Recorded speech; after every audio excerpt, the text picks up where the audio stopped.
네, 여러분 반갑습니다. 2주차 녹화를 시작하도록 하겠습니다. 자, 첫 번째 동영상을 촬영 중이고요. 자, 이번 시간에는 지난 시간에 이어서 여기 있는 건축 디자인과 인간 행태 이 교재를 이용해서 수업을 합니다.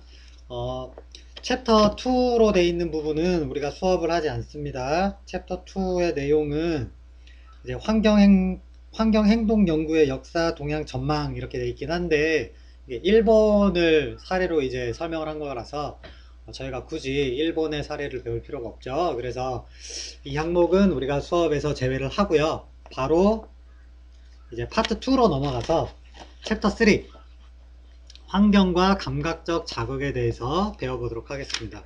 우리 교재는 116페이지가 되겠습니다. 116페이지. 자, 그러면 본격적으로 PPT를 켜고 수업을 진행하도록 하겠습니다.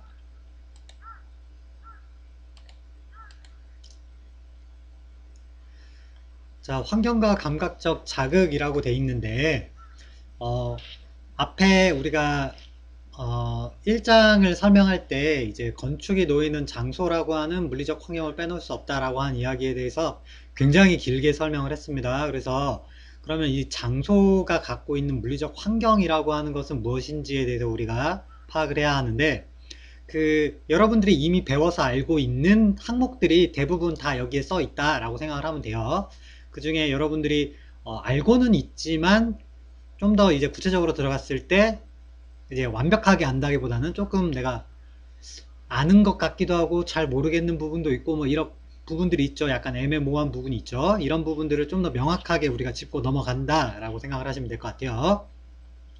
자, 그래서 밑으로 내려가다 보면 뭐 어떤 영국의 건축가는 이제 장소와 동일시 되는 건축이다 라고 표현할 만큼 이제 장소가 갖는 의미가 굉장히 중요하다라고 강조를 한 것도 있고, 그 다음에 장소가 갖는 가장 큰 특징은 이제 물리적 환경에 있다라고 우리가 또 이야기를 하고 있습니다. 그래서 이런 물리적 환경의 조건들을 우리가 파악해 보려고 합니다. 넘어가서 일단 물리적 환경 중에 가장 이제 우리가 알 수 있는 가장 중요한 거는 일단 땅이라고 하는 우리가 대지 분석을 굉장히 중요하게 생각하죠. 그죠?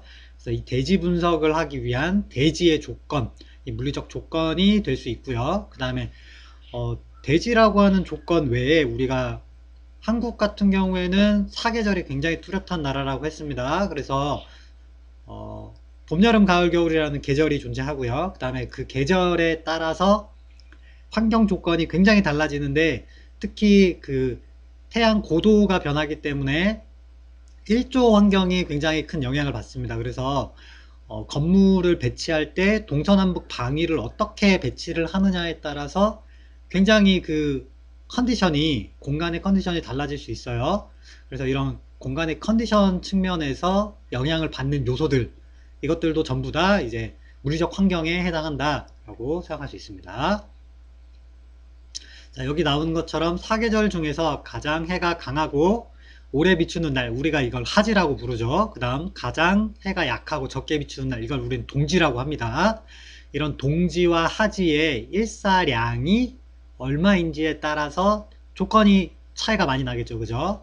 그래서 대한민국이라는 작은 나라 안에 있지만 서울에서의 조건과 뭐 제주도, 그 다음에 우리가 지금 있는 부산 이런 데만 해도 위도 경도의 차이가 존재하기 때문에 일사량의 차이가 제법 큽니다. 또 부산 같은 경우에는 바다를 접하고 있기 때문에 또 바다로부터 받는 영향이 또 굉장히 크고요. 강원도나 이런 쪽은 또 산간 지방에서의 조건이 또 굉장히 또 차이가 있습니다. 이런 것들을 우리가 좀 이해를 할 필요가 있다라는 거고요. 이런 장소의 물리적 환경이 굉장히 그 대지의 조건에 의해서 영향을 많이 받는데, 그런 것들 중에 바람이나 그 다음에 눈, 비 이런 기후적인 조건들에도 영향을 굉장히 많이 미치고 있다라고 이해할 수 있을 것 같고요. 넘어가서 건축에서의 필요 불가결한 또 다른 요소들 중 하나는 인간이라고 할 수 있다. 그래서 사람이 느끼는 이 감각이라고 하는 거에 의해서 또 건축 계획이 굉장히 달라질 수 있다는 거죠. 결국에는 환경 변화로 인해서 사람이 느끼게 되는 그 감각의 변화들이 존재하기 때문에 똑같은 조건에서도 사람이 감각기관의 차이로 다르게 느낄 수도 있다라는 것도 염두에 둘 필요가 있어요. 어, 뭐 예를 들면 추운 지방에 사는 사람들이 어, 대한민국의 겨울철에 방문을 했다. 그러면 과연 그분들은 우리가 느끼는 것만큼 춥게 느낄까? 그죠? 그리고 뭐 적도 쪽에 사는 사람들이 여름철에 대한민국을 방문했다. 그랬을 때 과연 그들이 느끼는 것처럼 대한민국의 여름이 굉장히 덥다라고 하는 걸 느낄까? 이건 또 다른 얘기가 될 수 있어요. 그런데 이거는 일단 우리는 접어놓고 그런 걸 떠나서 그냥 우리가 일반적으로 대한민국 사람이라면 느끼는 감각적인 변화들, 그 차이들에 대해서는 최소한 우리가 이해를 하고 넘어가야지 않나라는 거죠. 자, 이런 감각을 느끼는 가장 중요한 핵심 요소는 결국에는 두뇌가 되겠습니다. 그래서 사람의 뇌에서 이런 감각을 느끼게 되는데, 그때 그 감각을 느끼게 되는 신경계라고 하는 것이 어떻게 구성이 되어 있느냐라고 하는 건데, 사람의 뇌의 구조까지 우리가 이해하고 파악할 필요는 사실 없죠. 그럴 필요는 없고, 그냥 이런 것들이 굉장히 큰 영향을 미치고 있다. 그 중에 시각, 청각, 후각, 촉각, 미각이라고 하는 것.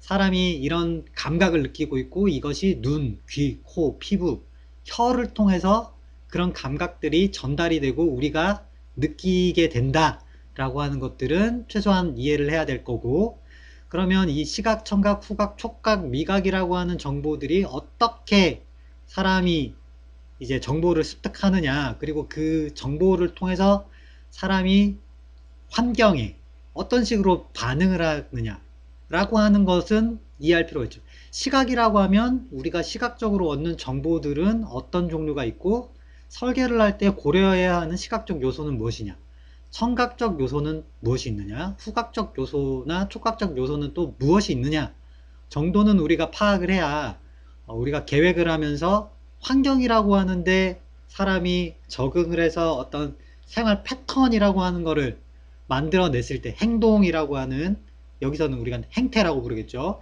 이 행태라고 하는 걸 만들어내게 되는 조건들이 무엇이 있느냐, 그래서 그런 조건들을 건축 계획을 할 때 우리가 어떻게 고려를 해줘야 하느냐 라고 하는 거를 이해할 수 있어야 되겠다라는 게 핵심이 되겠습니다.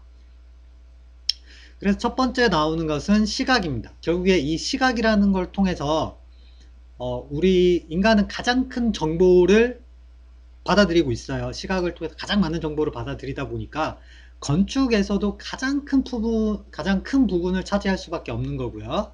그럼 이 시각이라고 하는 정보를 사람이 얻었을 때 이것이 어떤 건축적 환경에 가장 큰 영향을 미치는가라고 하면은, 시각에서는 아무래도 빛이라고 하는 환경에 의해서 영향을 받게 된다.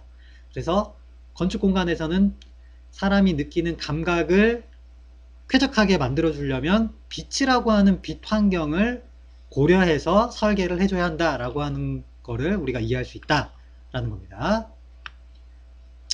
그래서 시각적 정보가 어떻게 들어오는지, 뭐 수정체를 통해서, 홍채를 통해서, 망막을 통해서 어떤 정보를 얻는지, 어떤 시스템인지까지는 우리가 알 필요는 없어요. 이런 것들이 그냥 있구나 라는 정도를 우리가 상식적으로 그냥 이해하면 됩니다. 그래서 요거는 앞부분은 여러분들이 그냥 한번 쭉 읽어보시면 아마 다 이해가 되실 거예요. 그냥 그렇구나 하고 넘어갈 수 있는 부분들입니다.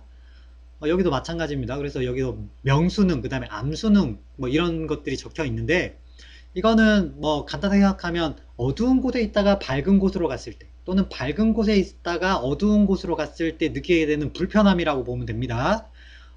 그런 불편함을 해소하기 위해서, 이 빛 환경을 개선하기 위해서 그런 건축적으로 어떻게 우리가 설계를 해줘야 하는가, 또는 이런 효과를 이용해서 건축 공간에서의 극적인 연출을 또 어떤 식으로 하는가를 우리가 이해할 수 있으면 다 된다라고 생각하면 될 것 같아요. 일단 요거는 그렇게 중요한 내용은 아닙니다. 넘어가서, 자, 여기 빨갛게 된 부분 한번 읽어보면, 이 느린 어두움에 대한 적응은 인간의 시지각 형태를 고려해서 건축 디자인에서의 여러 부분들의 특별한 고려가 필요하다는 것을 나타낸다 라고 이야기를 했죠. 그러니까 앞에 언급했던 명수능이나 암수능이라고 하는 이 부분에 대해서 고려를 해줘야 건축 디자인이 좋아진다라는 말을 뭐 에둘러 표현했다 라고 생각하시면 될 것 같아요. 밑에 보면 복도나 계단 등의 밤과 낮 구분 없이 고르게 밝은 조명이 필요한 것도 이런 이유다 라고 하는 것. 앞에 이야기했던 밝기 변화가 급격하게 일어나게 되면 명수능이나 암수능으로 인해서 우리가 불편함을 느끼게 됩니다. 눈부심이 나타난다거나 또는 갑자기 보이지 않거나 이런 현상이 있기 때문에 이런 것들이 복도 같으면 사람들끼리 지나가다가 부딪힐 수 있고 계단 같으면 발을 헛디뎌서 다칠 수 있죠. 그래서 그런 거랑 관계없이 조명을 일정한 빛 환경을 조도를 일정하게 유지해 줄 필요가 있다라고 하는 이야기를 하는 거예요. 이거는 아까 이야기했던 명수능 암수능 때문이고 이런 공간 특별히 어떤 특정 공간에서는 이런 명수능이나 암수능이 생기지 않도록 우리가 주의해야 된다 라고 하는 걸 이해할 수 있는 거죠. 특히 그런 것이 통로의 역할을 하는 공간과 그 다음에 단차이가 존재하는 공간에서는 더더욱 고려해 줘야 한다 라는 겁니다. 자, 빨갛게 된 부분만 읽어볼게요. 각 건축 공간의 특성에 따라 필요한 밝기와 주의사항들이 생기는데 이것들은 반드시 지켜지지 않으면 인간이 그 건축 공간에서 활동하는데 지장을 주거나 위험을 초래한다 라고 써 있습니다. 앞에 설명했던 내용을 정리한 것이 되겠습니다. 그래서 빛환경이라고 하는 거를 다시 자세하게 설명을 하고 있어요. 그래서 뭐 적외선, 그 다음에 자외선, 가시광선, 그 다음에 위아래로 뭐 감마선도 있고 레이더파도 있고 이렇게 쭉 있지만 사람이 느낄 수 있는 것은 사실 가시광선 범위라고 보면 됩니다. 그 가시광선 안에서 색이라고 하는 걸 우리가 인지할 수 있어요. 그래서 색이라고 하는 것도 빛 환경에 굉장히 큰 영향을 미치는 요인이 되겠죠. 우리가 사람 눈으로 통해서 받아들이는 정보가 가시광선에 한정되어 있다 보니까 이 가시광선을 통해서 얻을 수 있는 빛의 강도도 있지만 빛의 색에 의해서 또 영향을 받게 된다라는 겁니다. 그래서 이런 색에 관련된 것도 우리가 주의해서 관심 있게 봐야 되고 그거에 맞춰서 건축 디자인도 해야 된다 이런 이야기가 되겠습니다. 자, 그럼 이런 빛의 원리라고 하는 거를 가장 잘 이용했던 건축가들은 또 누가 있느냐? 그러면 대표적인 게 이제 르꼬르비제라고 하는 유명한 여러분도 알고 있는 이 건축가가 있지만 이분들 말고도 빛이라고 하는 걸 이용해서 건축적으로 어떤 효과를 내거나 연출을 하거나 디자인을 하는데 컨셉으로서 이거를 풀어내는 건축가들은 굉장히 많아요. 예전에는 이제 르꼬르비제가 이런 빛의 원리를 이용해서 어떤 극적인 효과를 주는 사례들이 많았기 때문에 굉장히 유명했지만 지금은 거의 모든 건축가들이 이런 빛 환경에 대해서 굉장히 이해도가 높고 그런 것들을 굳이 말로 표현하지 않았더라도 그렇게 되게끔 의도해서 고려한 공간 계획을 하고 있습니다. 현재는 여러분들도 그런 것들에 대해서 지금은 조금 간과하는 부분이 있을 수 있지만 학년이 올라갈수록 이런 건축 환경적인 측면과 그 다음에 이런 사람이 감각기관으로 느끼는 이런 정보들을 건축적으로 어떻게 표현해야 할 것인가 그리고 그런 것들로 인해서 사람이 어떻게 쾌적하고 편안한 공간을 만들어 줄 것인가 라고 하는 거를 계속해서 끊임없이 고민을 하게 될 거고 그 과정에서 자연스럽게 이런 정보들을 여러분들이 습득하게 될 거다 라는 겁니다. 그럼 여기 나오는 사례 같은 경우에는 굉장히 유명한 사례들이에요. 이건 롱샹이라고 하는 성당이고요. 여기 보면 아주 두꺼운 벽이 있고요. 이 두꺼운 벽에 창이 이렇게 뚫려 있는데 창의 깊이가 굉장히 깊다 보니까 빛이 요 창을 통과하면서 들어오면서 생기게 되는 효과가 이렇게 실내에서 찍었을 때 사진 찍었을 때 이런 효과들이 나타나게 됩니다. 그게 요 프레임을 어떤 형태의 프레임으로 만들어 주냐에 따라서 다양한 연출이 가능하게끔 고려해서 공간을 계획한 사례고요. 이게 굉장히 또 유명하고요. 그 다음에 지금 여기서는 이제 컬러가 아니라서 표현이 안 되지만 여러분들이 서양 건축사를 배우게 되면 스테인드 글라스, 그러니까 장미창이라고 하는 색유리 이런 것들을 배우게 되는데 그런 것을 모티브로 가져와서 여기 색 유리가 들어가 있어요. 뭐 노란색, 파란색, 빨간색 이렇게 들어가 있어요. 그로 인해서 이 공간의 실내로 들어오는 빛의 강도와 밝기, 그 다음에 빛이 이렇게 포인트로 이렇게 쏘는 빛인지 아니면 이렇게 퍼지는 확산되는 빛인지에 따라서 또 다른 연출을 이렇게 했습니다. 그래서 색과 빛의 강도 그리고 빛이 이렇게 모이게 하는 포인트로 모이게 하는 빛이냐 아니면 퍼지게 하는 빛이냐 이런 효과들을 이용해서 공간 계획을 한 사례들이고요. 여기도 마찬가지입니다. 그래서 천창이라고 하는 거를 가지고 와서 천창에서 내려오는 빛을 통해서 이 부분은 상대적으로 굉장히 밝고 이 주변부는 상대적으로 어둡기 때문에 아까 말했던 명수능이나 암수능이라고 하는 효과를 이용해서 극적인 연출도 할 뿐더러 여기에 또 색깔을 또 가지고 와서 어떤 색의 빛이 이 공간을 밝히고 있느냐에서 또 느낌이 다르게 만드는 그런 것들이 이제 건축적으로 많이 이용되는 효과들이다 라고 생각할 수 있습니다. 여러분들도 뭐 2학년 때 아마 주택 설계를 할 때 많이 얘기를 들었을 거예요. 뭐 창을 이렇게 뚫으면 그 실내 공간에 들어가는 빛은 이런 형태가 된다, 이런 효과가 있다, 이런 이야기들을 아마 들었던 기억이 날 겁니다.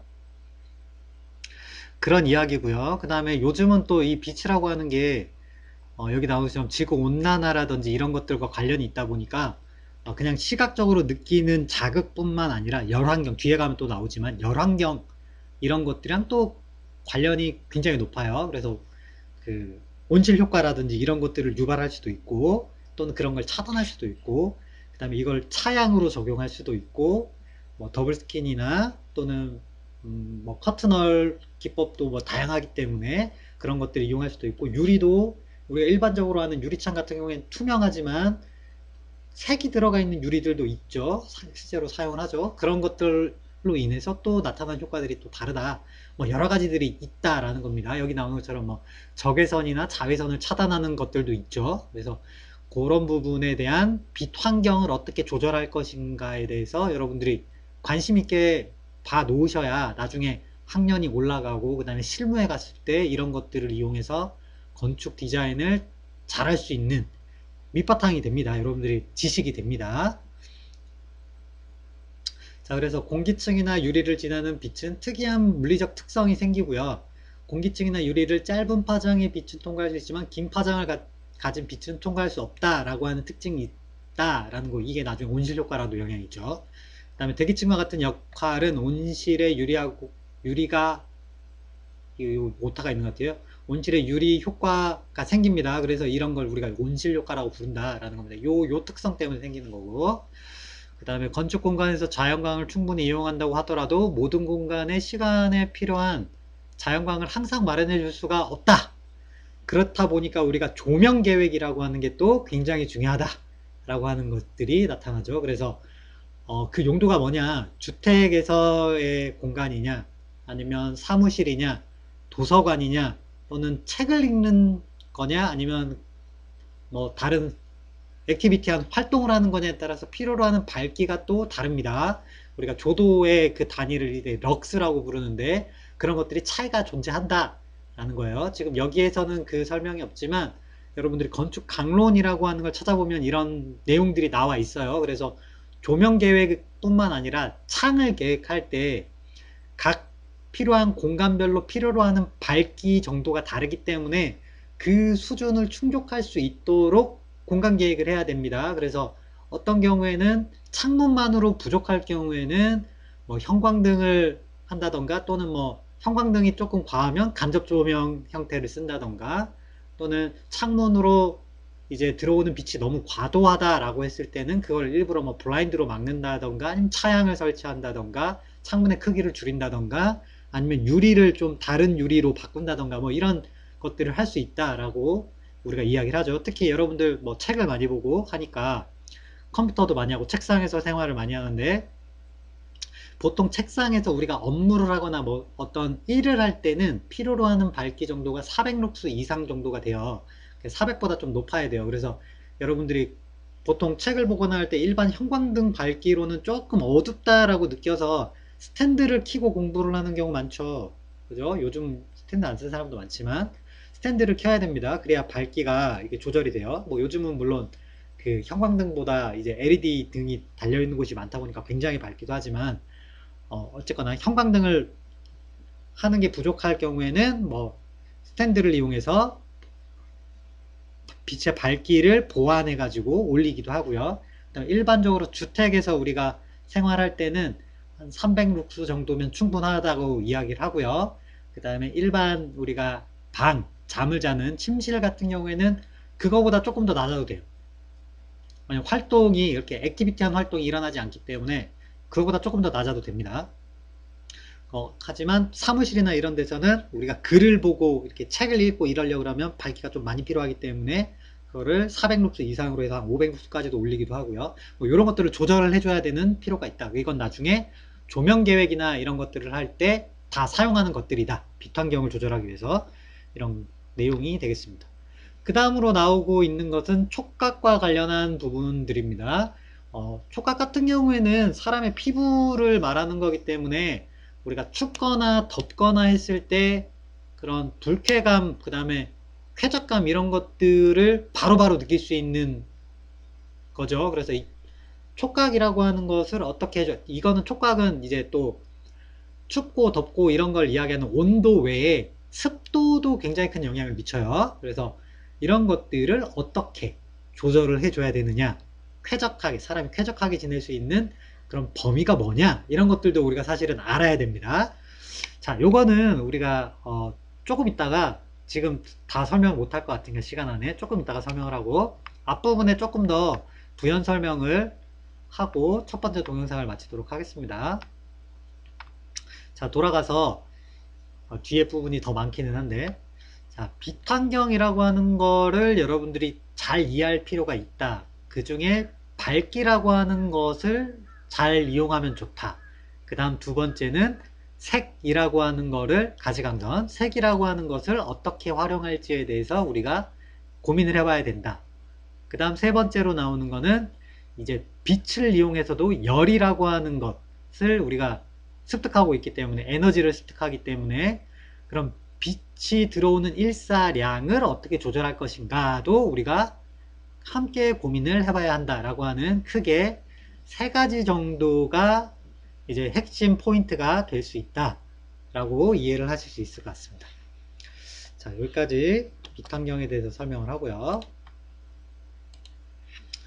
자, 우리가 지금 2주차에 정해져 있는 분량이 있는데 이거를 동영상 두 개로 나눠서 설명을 하려고 하다 보니까 앞부분을 조금 일찍 잘랐습니다. 뒷부분에 양이 더 사실 많기는 한데 그거는 또 이제 중간에 흐름이 끊기는 게 좀 그래서 일부러 지금 잘랐습니다. 우리가 그래서 빛 환경에 대해서 조금 더 부연 설명을 했는데 여러분들이 빛이라고 하는 거를 이용한 건축 사례들을 많이 사실은 좀 봤으면 좋겠어요. 건축 디자인을 할 때 가장 큰 영향을 미치는 게 결국에는 이 빛 환경과 관련된 부분이 정말 커요. 뒤에 있는 항목들보다 압도적으로 많아요. 그래서 여러분들이 뭐 우리가 시각 정보에 의존을 많이 하다 보니까 그죠? 여러분들이 디자인이 예쁘다 나쁘다도 다 시각 정보잖아요. 그죠? 그래서 이런 시각 정보를 어떻게 활용할 수 있는지에 대해서 유명한 건축가들이 쓴 글도 굉장히 많고요. 그런 건물 사례들도 사실 굉장히 많아요.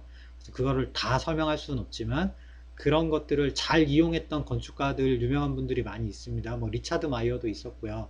그다음에 르코르비제도 뭐 말할 것도 없고요. 최근에 유명한 건축가들 중에서도 이렇게 스타 건축가라고 하는 분들 중에는 요즘 뭐 그렇게 많지는 않지만 그분들도 이런 걸 그렇다고 무시하진 않습니다. 절대. 대신에 예전과 다르게 요즘은 커튼홀 건물이나 이런 통창 형태로 된 건물이 굉장히 많다 보니까 그런 것들을 고려하는 요소들이 옛날하고는 좀 다른 방식으로 이게 적용이 돼요. 예전에는 설비라고 하는 게 거의 없었잖아요. 그죠? 그렇다 보니까 형광등, 르꼬르비제 시대 때만 해도 형광등 켜고 집에서 생활할 수 있는 전구 켜는 데가 그렇게 일반적일 때가 아니에요.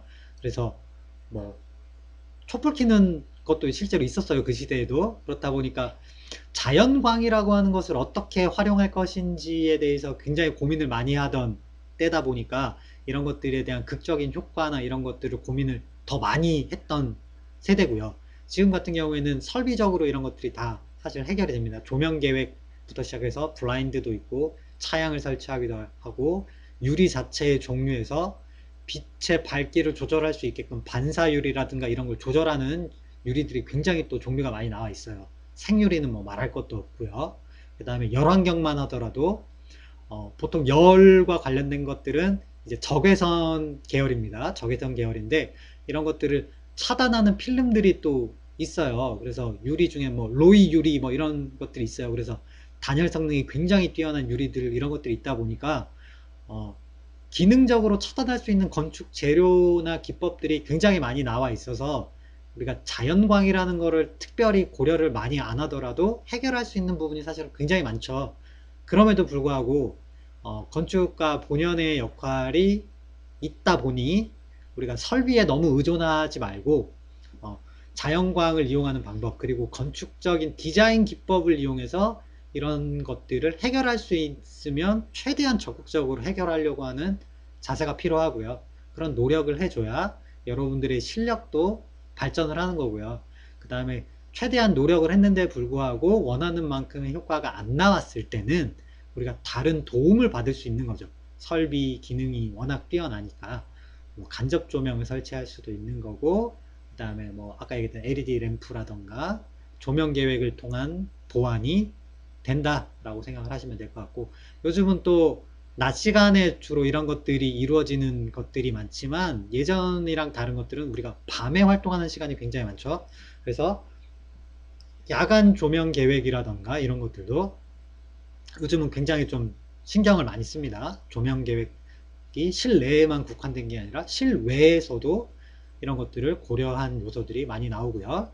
그 다음에 건축 쪽이랑 그 다음에 저기 심리학 쪽 분야랑 같이 해서 연구하는 부분들도 찾아보면 실내 인테리어를 할 때 어떤 종류의 색깔을 사용하느냐에 따라서 사람들이 느끼게 되는 그 감각적인 부분이 다르게 나타난다. 빨간색일 때, 파란색일 때 다르다라는 거죠. 사람이 느끼는 감정이 다르다라는 거죠.